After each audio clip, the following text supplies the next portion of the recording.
It seems that a developer has been caught with their hand in the proverbial cookie jar, as BadFly Interactive, the developer of the sci-fi horror shooter Dead Effect, has been caught out threatening game websites in order to avoid their negative reviews.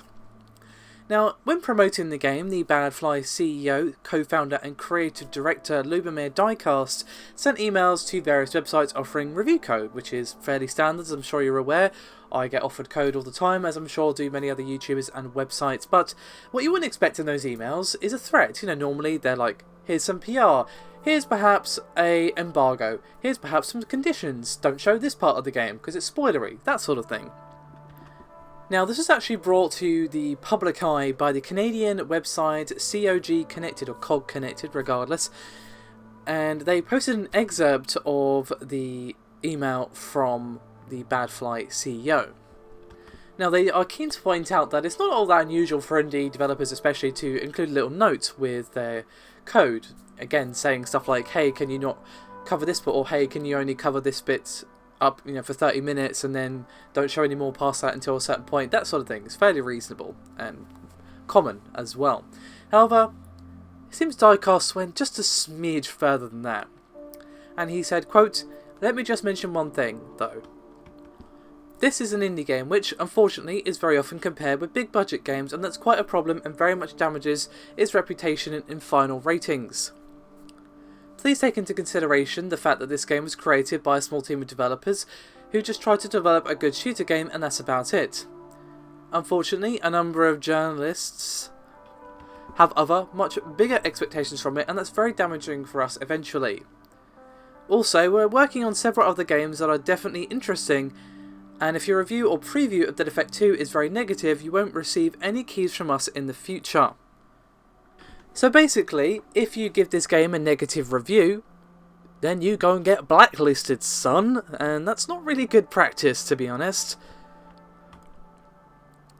However, this isn't some digital homicide fiasco where they're going to be blaming everyone else. No, the guys over at BadFly did actually admit that they screwed up, and we have a comment here from BadFly's Martin Popozil, whose name I've already just butchered, so again, my apologies. And he says, quote, "We screwed it. The thing is, we care about our games so much. We are creating our dream, and we really want it to succeed. The point of our message was just to see us as what we are, an indie studio. Shitstorm started, lesson learned." However, he did try to explain their thinking, their logic behind this threat within the email. And he said, quote, "We create B-class horror first-person shooters on purpose.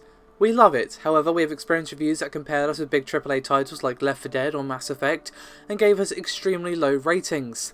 Sadly, there are reviewers, trolls, who are writing biased reviews. The last sentence of our email was addressed to these unfair reviewers.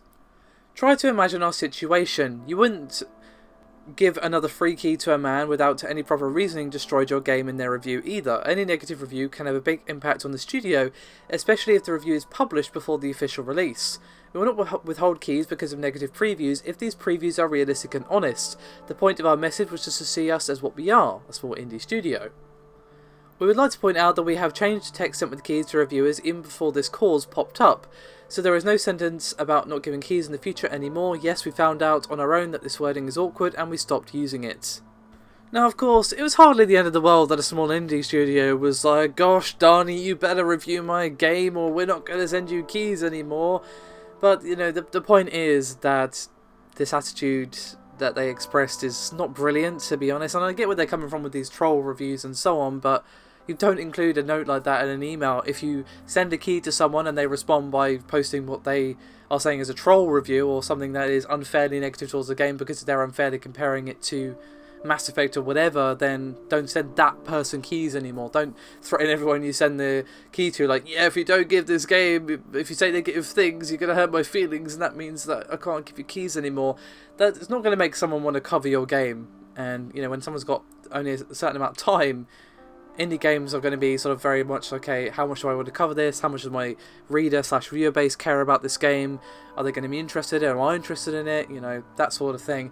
And that sentence would immediately be like, nope, that's one scratched off if it were me. I mean, I personally never received the email, but You get my point. Now, of course, while it's perfectly fair to say that an indie game shouldn't be directly compared to a big AAA millions of dollar budget game, but being an indie studio doesn't absolve a game of critique. It's still worthy of critique. You just have to keep in mind that this was developed by, in this case, 11 people on a fairly small budget in comparison to a lot of games that are made these days. And, adjust your expectations accordingly, but that still doesn't mean that you can't point out what's wrong with it. Obviously, point to the developer for just owning up and saying, look, we screwed up, we're sorry, we have removed the messaging, here's where we were coming from with that, and all that. So I have to say, thank you for just owning up.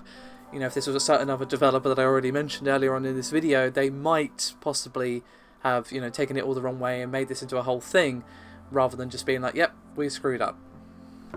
I guess the takeaway from this is to add this to the big book of things not to do when promoting your game. Thanks very much for watching, guys. I'll see you next time.